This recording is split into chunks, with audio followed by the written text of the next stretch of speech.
A mediados del siglo XIX, la arqueología estaba sentándose como una disciplina académica, una ciencia que nos abría una ventana hacia nuestro pasado, hacia el legado de unos ancestros que levantaron los pilares de nuestra civilización. Y de la mano de esta época dorada, el interés por los sumerios, la que muy probablemente era la más antigua civilización humana, se consolidó definitivamente cuando en la década de 1830, el soldado británico Henry Rawlinson descifró la escritura que aquel pueblo regaló al mundo. Gracias a las inscripciones de Behistún talladas en piedra sobre un acantilado iraní, el lingüista fue capaz de traducir los grabados. El desciframiento de la escritura cuneiforme se había completado. Por primera vez podíamos comprender lo que aquellas escrituras ancestrales hasta entonces ininteligibles nos contaban acerca de la cuna de la civilización. El hallazgo hizo que sumergirnos en el pasado del pueblo sumerio tuviera sentido. Cientos de expediciones llegaron a las tierras de Irak, el lugar donde miles de años atrás se habían levantado las civilizaciones mesopotámicas. Durante décadas las excavaciones arqueológicas revelaron todo tipo de textos y artefactos que en su día pertenecieron a la civilización sumeria. Todo parecía estar conduciendo a lo que sucedió la primavera de 1872.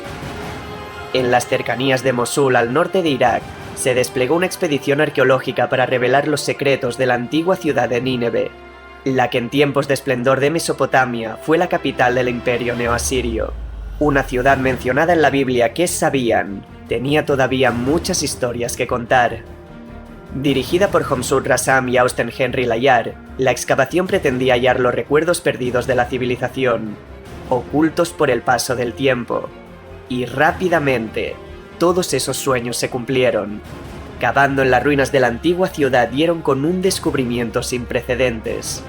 Habían encontrado el palacio de Arsubanipal, el último gran rey de Asiria. Por primera vez desde hacía miles de años estaban pisando el que en su día fue el hogar de un rey. Las ruinas de un palacio que databa del siglo VII a.C. Por sí solo el hallazgo ya representaba algo inaudito. Pero no fue lo único que encontraron. En su interior dieron con un camino que parecía conducir a una cámara, bloqueado por una serie de salas y pasillos. Abriéndose camino entre la oscuridad, los arqueólogos lograron acceder a un lugar que reveló las maravillas de ese pasado: la biblioteca del palacio. Un archivo real que albergaba miles de artefactos y un tesoro para los historiadores. Miles de tablillas de escritura cuneiforme habían entrado a la más antigua biblioteca del mundo. Los relatos de la primera civilización humana, revelados ante ellos. La biblioteca de Arsubanipal se encontraba en un estado sorprendentemente bueno. Las más de 15.000 tablillas de arcilla con inscripciones cuneiformes eran un tesoro de conocimiento que debían custodiar como un regalo de nuestros ancestros. Y una vez rescatadas, era el momento de adentrarnos en ellas. Leer lo que durante tanto tiempo había esperado en la oscuridad. Por petición expresa del Museo Británico, la traducción de las tablillas sumerias fue encargada al asiriólogo inglés George Smith, un experto en el lenguaje de aquella civilización perdida. Durante meses se sumergió en aquellos textos revelando día a día los escritos del palacio. Las tablillas contenían una amplia variedad de textos, desde unos primitivos tratados científicos hasta correspondencia real. Una forma de observar desde la lejanía del tiempo la vida de los sumerios. Pero lo que verdaderamente lo cambió todo fueron 7 tablillas, 7 grabados en arcilla en los que estaba relatado un mito, la que ya desde el principio fue tratada como la obra literaria más antigua de la historia. Smith había dado con la epopeya de Gilgamesh, 5 poemas escritos alrededor del 2100 a.C. que relataban las aventuras de un rey que en busca de la inmortalidad viajaba hasta los confines del mundo, conociendo a un sabio llamado Utnapishtim y a su mujer, los únicos supervivientes de un cataclismo y a quienes los dioses les concedieron el don que Gilgamesh ansiaba: la vida eterna. Fascinado por el mito, vio cómo las tablillas estaban contando una historia sobre un mundo ahogado por un diluvio y un hombre que, construyendo un navío, salvaba el destino de la humanidad. Parecía que los sumerios estaban hablando del diluvio universal y del arca de Noé, 2000 años antes de que éste apareciera en la Biblia. tenía algo único entre sus manos. Tras completar la traducción el 3 de diciembre de 1872, Smith leyó los escritos ante los miembros de la Sociedad de Arqueología Bíblica, dejando a todos los asistentes profundamente maravillados, especialmente por la epopeya de Gilgamesh. Por desgracia, la historia estaba incompleta. Faltaban fragmentos de una obra que, como decían, podía derrumbar los pilares de la religión cristiana. Ante esta situación, conscientes de que cerrando el relato tendrían una de las grandes noticias del año, el Daily Telegraph de Londres financió una nueva expedición a la ciudad de Nínive. A Smith se le había encomendado la misión de encontrar los fragmentos perdidos de aquella epopeya. Tenían que poner el broche de oro a la historia del rey.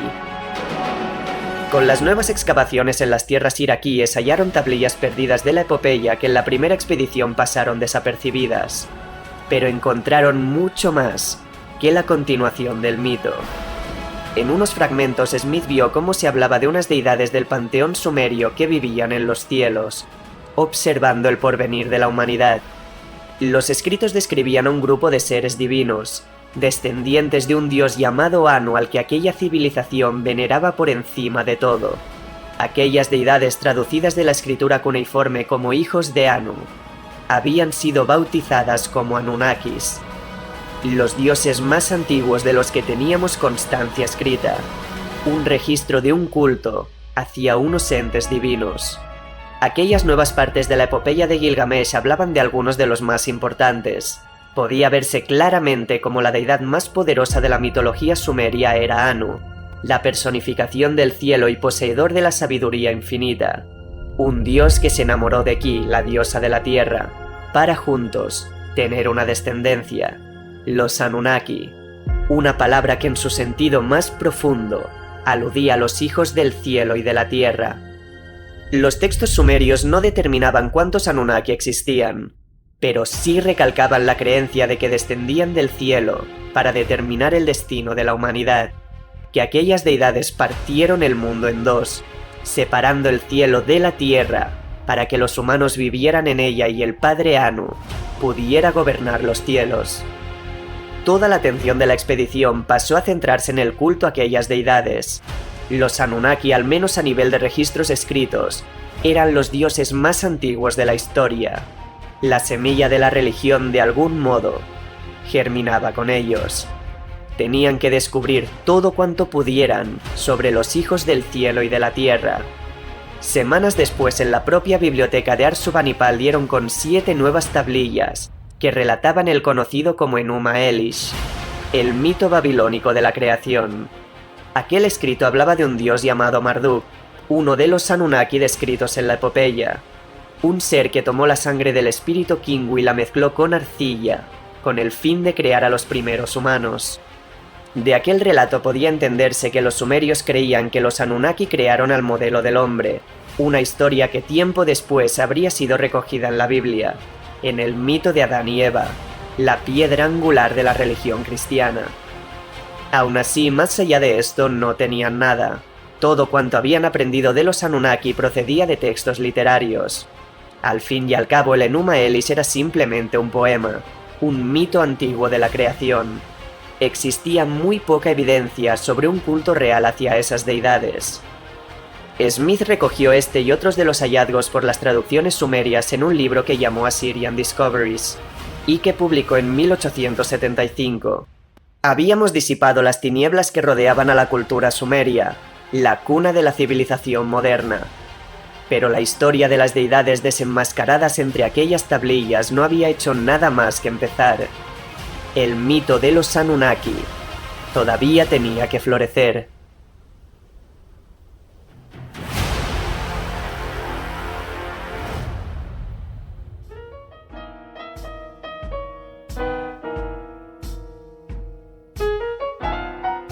«80 años después del descubrimiento de la Biblioteca Real de Ashurbanipal, el interés por la civilización sumeria se había difuminado. Poco a poco, la atracción por una cultura tan lejana en el tiempo que apenas podíamos rescatar unos efímeros ecos de su existencia, había quedado relegada a un pequeño nicho dentro de la arqueología. Sin embargo, en plena década de los 50, hubo quienes siguieron obsesionados con los hallazgos de los sumerios y, sobre todo, de sus dioses. Uno de ellos fue Zecharia Sitchin, economista azerbaiyano apasionado autodidacta de lenguas muertas y férreo defensor de que las civilizaciones antiguas en algún punto de la historia establecieron contacto con seres de otros mundos. Creía, después de haber devorado decenas de libros de estas teorías pseudocientíficas, que los extraterrestres visitaron la Tierra para darnos el conocimiento y la tecnología que impulsó nuestra evolución e incluso, como un mito cósmico de la creación, concebir a los seres humanos. Con sueños de convertirse en escritor cuando descubrió la historia de la civilización sumeria, de las tablillas halladas en Irak y de las deidades a las que veneraban, los llamados Anunnaki, supo que ahí tenía una historia única para unir sus dos pasiones. Mientras trabajaba en Nueva York como ejecutivo de una compañía naviera, Zecharia dedicó varios años de su vida a la traducción independiente de las tablillas sumerias, convencido de que escondían el verdadero origen de la humanidad, y tuvo claro desde el principio que los dioses Anunnaki iban a darle todo lo que necesitaba. Ellos eran la base para crear la historia. El mito de los Anunnaki estaba germinando en aquellas páginas.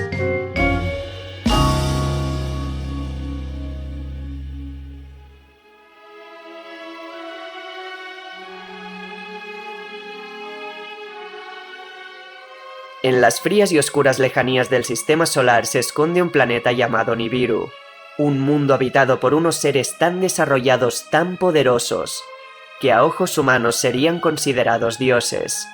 Los Anunnaki, los hijos del cielo y de la tierra.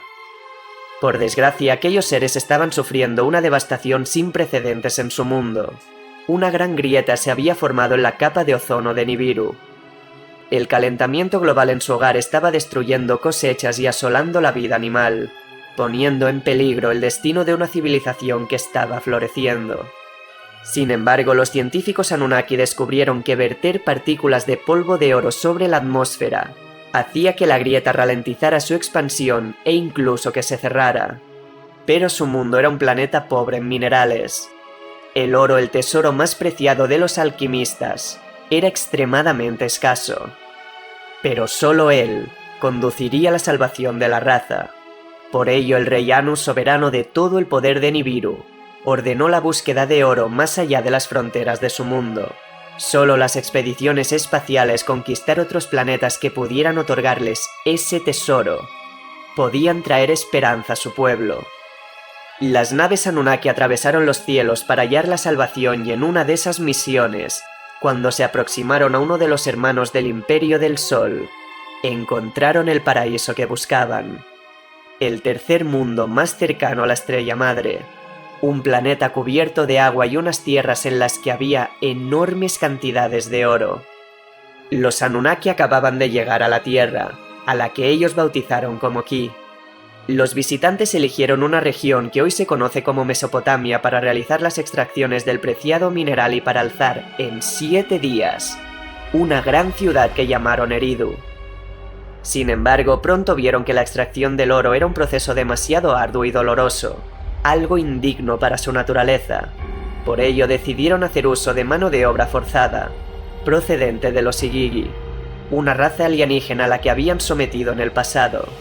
Aún así, los seres no tardaron demasiado tiempo en organizar una rebelión, atacando a sus amos y haciendo perder un tiempo que en ese momento era un tesoro tan preciado como el oro. Por ello se vieron obligados a tomar otro camino, crear una nueva raza de seres vivos, unos entes capaces de trabajar y aprender, pero profundamente sumisos. Dominando a la perfección el arte de la ingeniería genética, los Anunnaki extrajeron los espermatozoides de un primate macho y tras modificar su ADN introdujeron esa esencia animal en un óvulo de una mujer Anunnaki. En su vientre portaba la semilla de una nueva especie y 9 meses después nació el primer bebé, creado a imagen y semejanza de sus dioses. Adán había llegado al mundo. Acababa de nacer el primer ser humano. Con la voluntad de completar los requisitos para la procreación humana, también concebieron a la primera mujer, a la que dieron el nombre de Eva. Con el tiempo, partiendo de los padres originales, la población humana demostró ser capaz de extraer oro, construir casas e incluso cosechar la tierra. Los Anunnaki estaban orgullosos de su creación. Sin embargo, en contra de sus órdenes, los humanos empezaron a procrear en exceso y a mostrar una naturaleza menos pura que la de sus dioses creadores. Y en cuanto el planeta Nibiru empezó a recuperarse gracias al oro que llegaba desde la Tierra, ya no tuvieron ninguna necesidad de mantenerlos. Los humanos fueron expulsados de la ciudad sagrada, condenados a vivir en un inhóspito mundo.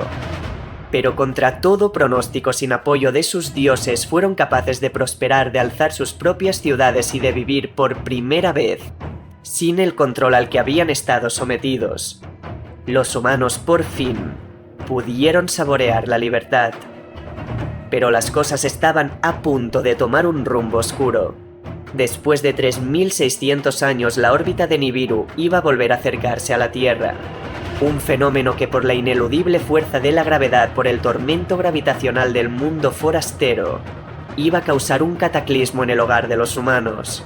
Conocedores de las consecuencias del tránsito, la decisión final de los Anunnaki fue abandonar a su creación, retirarse en sus naves y huir al frío y oscuro vacío del espacio, permaneciendo en órbita alrededor de la Tierra hasta que la catástrofe gravitatoria cesara.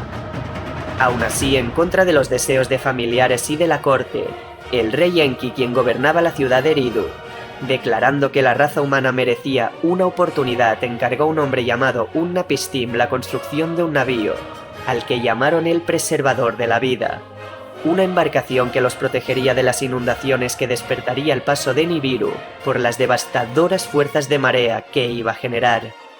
El hombre siguió fielmente las instrucciones y construyó el barco, usando tecnología Anunnaki para recoger el ADN de un macho y de una hembra de cada especie animal. Preservados en frascos dentro de ese navío, habían protegido la esencia de toda la vida en la Tierra. Finalmente, los signos de la cercanía de Nibiru pudieron sentirse en todo el mundo. Asoladas por su poder gravitatorio, las entrañas de la Tierra despertaron. El planeta fue asolado por un cataclismo sin precedentes. Los terremotos rasgaron la superficie de un mundo fracturado por la gravedad. Los volcanes rugieron con el poder de un corazón atormentado y los niveles de los océanos se alzaron hasta los cielos. La esplendorosa ciudad de Eridu, el paraíso en el que la semilla de la humanidad germinó y del que fuimos expulsados, fue arrasada por los furiosos mares. La cuna del ser humano había desaparecido, pero el navío resistió y los supervivientes pudieron ver el amanecer de un nuevo mundo.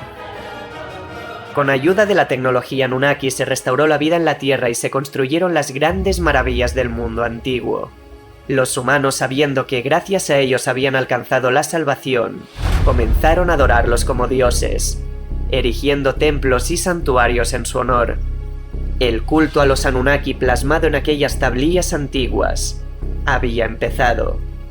Sin embargo, la paz en el mundo no duraría demasiado tiempo. Los Anunnaki de la realeza, con familias fracturadas por las ansias de poder, entraron en disputa por el control de las nuevas ciudades que los humanos habían alzado. Ante esta situación, el rey Anu, que continuaba reinando en Nibiru, ofreció un territorio a cada uno de los nobles, creyendo que así iba a evitar una guerra entre los Anunnaki. Pero la semilla de ese conflicto ya había sido plantada.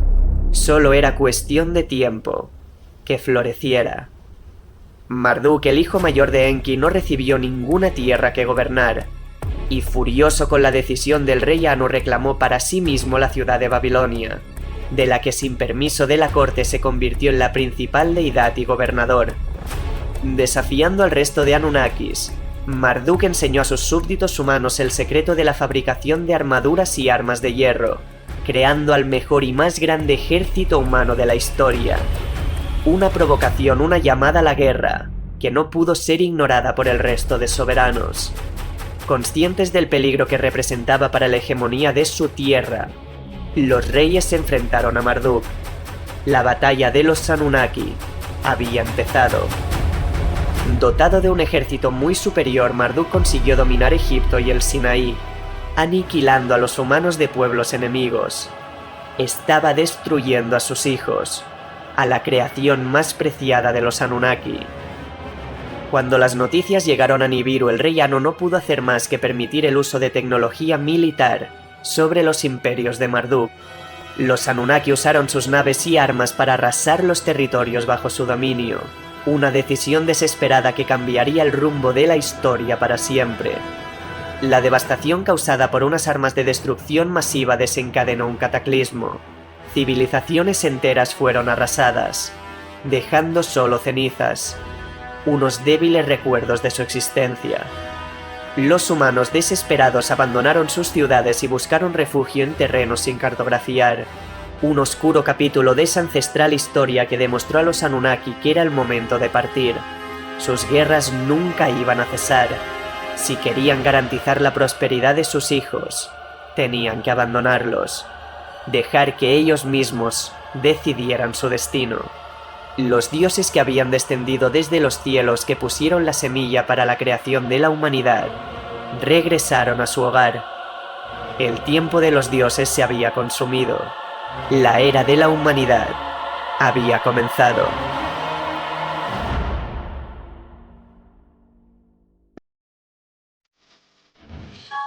Tecaria Sitkin tenía su historia. El mito de los Anunnaki tenía absolutamente todos los ingredientes para convertirse en un fenómeno literario. El relato de unos dioses astronautas procedentes de un planeta perdido en los confines del sistema solar que crearon a la humanidad a su imagen y semejanza, que nos dotaron del conocimiento para convertirnos en la especie dominante de la Tierra y cuyo culto quedó plasmado en los escritos cuneiformes de los sumerios, era un éxito garantizado. Y no le falló la intuición. Cuando en 1976 publicó el libro El duodécimo planeta, su relato se convirtió inmediatamente en un bestseller. Millones de copias vendidas y con traducciones a más de 20 idiomas. La fiebre de los Anunnaki de ese mundo llamado Nibiru se expandió como la pólvora. Los aficionados de la ufología, de la pseudociencia y de las teorías conspiranoicas hallaron en la obra de Sitkin algo que alimentaba todos sus sesgos cognitivos. En la visión de aquellos que querían creer en el origen extraterrestre de la humanidad, el autor les había dado todo lo que buscaban. Un relato que para ellos parecía verosímil y que creyeron se basaba fielmente en las traducciones de unos textos de una civilización antigua. No importaba que de la inmensa mayoría de tablillas que Sitkin prometía haber traducido no existiera ningún registro de su existencia.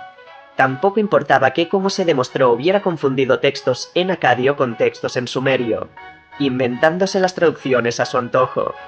Ni siquiera que diera significados a palabras antiguas que todavía no estaban descifradas. Ni mucho menos que eliminara partes de los textos que contradecían la historia que estaba creando. Daba igual. Los Anunnaki eran dioses del espacio que, buscando mano de obra barata para tener un oro que tapara un agujero en la capa de ozono de su planeta, crearon a los humanos. Para nada había lagunas. Pero fuera como fuera, su historia lo había consagrado como el máximo exponente de la hipótesis de los antiguos astronautas en toda la historia. La cultura popular se impregnó de este relato para inspirar novelas y películas durante décadas.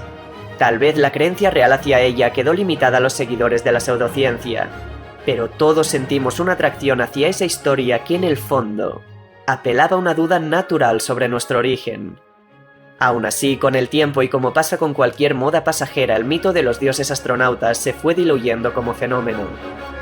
Hasta que mucho tiempo después, cuando pensábamos que habíamos dejado atrás esa fantasiosa teoría, los Anunnaki volvieron a estar en el foco mediático. Cuando algo desde las profundidades del Imperio del Sol dio señales de su presencia.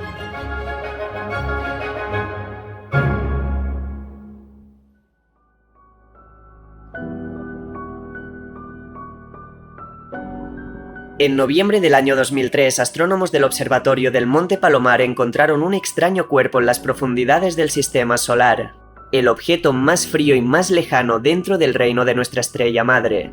Bautizado en honor a la deidad femenina de la mitología inuit, un espíritu marino condenado a habitar las frías y oscuras aguas del océano Ártico, Sedna se convirtió en todo un fenómeno dentro de la comunidad astronómica. El objeto transneptuniano era por aquel entonces el cuerpo más distante observado, Estaba tan lejos que tardaba 11.400 años en completar una vuelta alrededor del Sol. Pero esto no fue lo que despertó el verdadero interés. El enigma de Sedna descansaba en la forma de su órbita. Era extremadamente excéntrica. En su afelio, el punto más alejado de su órbita llegaba a las 960 unidades astronómicas, 32 veces la distancia entre Neptuno y el Sol. Pero en su perihelio, el punto más cercano de su órbita se acercaba hasta las 76 unidades astronómicas. Ningún cuerpo mayor del sistema solar mostraba ese comportamiento. Todo lo que comprendíamos sobre la evolución del imperio del Sol nos decía que ese modo de navegar a su alrededor era imposible. Algo tenía que estar perturbando gravitatoriamente a ese mundo, empujando a Sedna a tomar una ruta que atentaba contra cualquier explicación lógica. Muchas hipótesis fueron presentadas, pero solo una parecía dar las respuestas que necesitábamos. Desde el descubrimiento de la órbita de Sedna, muchos astrónomos afirmaron que solo la existencia de un mundo perdido podía explicar ese comportamiento. Los modelos parecían señalar que la existencia de un masivo noveno planeta más allá de Neptuno explicaba las anomalías. La concepción del que sería bautizado como el Planeta 9 empezaba a sonar tímidamente en la comunidad. Se había teorizado la presencia de un gigantesco mundo que durante toda la historia se ha ocultado en la oscuridad del firmamento. Evidentemente, la hipótesis del noveno planeta no caló con demasiada fuerza. Afirmaciones extraordinarias requieren de unas pruebas extraordinarias que en ese momento nadie tenía. Pero 10 años después, aquel invierno de 2014, la historia estaba a punto de cambiar. El universo iba a hacer que un mito ancestral volviera a germinar. Una mañana, operando uno de los telescopios del Observatorio Gemini de Hawái, el astrónomo estadounidense Mike Brown vio como el asteroide 2012 VP-113, un objeto transneptuniano de 450 kilómetros de diámetro, tenía una órbita increíblemente extraña. Su punto más cercano al Sol estaba en las 80 unidades astronómicas, más allá del cinturón de Kuiper. Ni siquiera Sedna estaba tan lejos. Lo que habíamos visto con él en 2003 no podía ser una casualidad. Algo inmenso estaba navegando el océano de oscuridad en las lejanías de nuestro imperio. Y todo apuntaba hacia el mismo lugar. Pero necesitaban más pruebas. Estudiando el comportamiento de los cuerpos del cinturón de Kuiper, hallaron 4 objetos transneptunianos más que se estaban comportando de una forma extraña. Ya no solo eran Sedna y VP-113, eran 6 cuerpos celestes siguiendo unas órbitas elípticas que no encajaban con ningún modelo gravitatorio, y todos además estaban alineados en el mismo plano y aproximadamente en la misma dirección. Ejecutando las más avanzadas simulaciones, vieron que la probabilidad de que esto fuera consecuencia del azar era del 0,007%. Tenían esa evidencia extraordinaria para una afirmación extraordinaria. Algo estaba perturbando los cuerpos celestes, y solo un mundo podía disponer del suficiente poder gravitacional para hacerlo. Durante meses estuvieron trabajando en un programa que pudiera simular su comportamiento con ese hipotético planeta 9, y finalmente, suponiendo la existencia de un mundo 5000 veces más grande que Plutón, y con una masa de entre 5 y 10 veces la de la Tierra en los confines del sistema solar, hallaron lo que buscaban. Las simulaciones daban una correlación del 99,99%. Era prácticamente una certeza que ese mundo estaba ahí, que existe otro hijo del Sol, un hermano que siempre se ha ocultado de nosotros, escondiéndose en las oscuras y frías lejanías del reino de nuestra estrella. En enero de 2016, el propio Mike Brown junto a Konstantin Batygin, astrónomo estadounidense profesor en Caltech, publicaron un artículo en The Astronomical Journal bajo el nombre de Evidence for a Distant Giant Planet in the Solar System, aportando todas las evidencias de la existencia de ese planeta 9. El anuncio provocó un torbellino no solo a nivel de la comunidad científica. La noticia era suficientemente potente como para que medios de comunicación de todo el mundo se hicieran eco de ella. En cuestión de horas, el planeta 9 se convirtió en todo un fenómeno. Pero mientras se asentaron las bases para la búsqueda de un mundo que estamos casi seguros de que existe en los confines del sistema solar, hubo quienes vieron en él una herramienta para hacer renacer el mito de los dioses sumerios.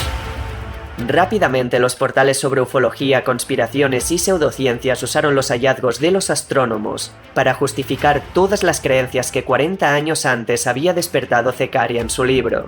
Según ellos, el que ahora habían llamado el Planeta 9 era en realidad Nibiru. Les habían dado la prueba que llevaban décadas buscando. Ese mundo era el hogar de los Anunnaki, unos dioses astronautas que decían estaban acercándose de nuevo. Los teóricos del mito afirmaron que el hecho de que hubiéramos captado perturbaciones gravitatorias en los confines del sistema solar era un presagio, una señal del regreso. Las supuestas traducciones de Zecaria, su mentor y padre del relato, hablaban de que Nibiru visitaba la Tierra cada 3600 años. Tal vez había llegado el momento de que nuestros padres volvieran a visitarnos. Después de tanto tiempo, los Anunnaki estaban otra vez en el foco mediático. Las teorías de que el acercamiento de Nibiru cuando se adentrara en el corazón del sistema solar provocaría un cataclismo en la Tierra, con una gran inundación equiparable a la relatada en la epopeya sumeria, se expandieron por internet como la pólvora. Las comunidades conspiranoicas intentaron extender el miedo a ese mundo, insinuando que los Anunnaki iban a volver a descender desde los cielos, esta vez para permitir que su hogar destruyera la Tierra y dejar que su creación, los seres humanos, fuera aniquilada para siempre. Ante esta situación hubo que recordar que la totalidad de ese mito procedía de las traducciones sesgadas, erróneas y tergiversadas a placer de un solo hombre que resultaba ser un fiel seguidor de la ufología y de la pseudociencia de los antiguos astronautas. Los Anunnaki no eran extraterrestres. Todo lo que sabíamos sobre ellos es que eran un grupo de divinidades de la mitología mesopotámica. Todo lo que saliera de ahí eran conjeturas, teorías sin ningún respaldo. Y ese mundo cuyos ecos gravitatorios habían captado era cualquier cosa, menos un oasis para la vida. El planeta 9 se encontraría a una distancia de 180.000 millones de kilómetros del Sol, 1200 veces más lejos de lo que nosotros estamos de la estrella madre, tan lejos que podría tardar hasta 20.000 años en completar una vuelta alrededor del Sol, creando un paraje inconcebiblemente frío, incapaz de aferrarse al calor del dios de luz. Además, por su masa predicha, lo más probable es que se trate de un mundo de gas, una versión a pequeña escala de Neptuno, un mundo sin una superficie sólida para albergar a cualquier forma de vida. Todo el planeta estaría compuesto por una gruesa atmósfera que descendería miles de kilómetros hacia sus entrañas, hacia el corazón de un paraje desolado y frío, tan gélido con unas temperaturas tan bajas por la lejanía al Sol, que ni siquiera las moléculas más pesadas podrían permanecer en suspensión. Una atmósfera transparente que permitiría contemplar las profundidades del mundo, vislumbrar las tormentas eléctricas que emergen en su corazón, un ente bioluminiscente a la deriva de un océano de oscuridad. Un mundo que siempre ha navegado alrededor del Sol, en paz, alejado de sus hermanos. Ninguna civilización ha podido emerger en las tinieblas de ese gigante gaseoso. Por mucho que se hubieran amparado en la ciencia, en las señales del firmamento, el mito seguía siendo solo eso, un mito. Un relato que tenía su origen en esa necesidad de comprender nuestro pasado, olvidando que nuestros antepasados alzaron el mundo que habitamos sin ninguna ayuda, porque siempre hemos sido capaces de cosas extraordinarias. Por mucho que buscáramos en la fe y la religión las respuestas a aquello que no entendíamos, siempre hemos estado solos. La esperanza y no unos descendientes de los cielos fue lo que levantó la civilización.